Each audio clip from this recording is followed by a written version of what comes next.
nakita ko yung dragon fruit. Ayun, no? Tignan natin kung magkano, ha. Kuya, magkano yung dragon fruit? Isa.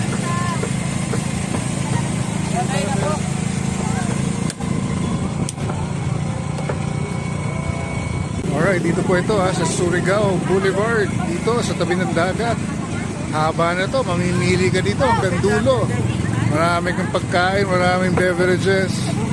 At ang hinihintay ko yung aking dragon fruit shake. Alright, so subukan natin itong dragon fruit shake dito sa Surigao Boulevard, Surigao City. 50 pesos. Not bad.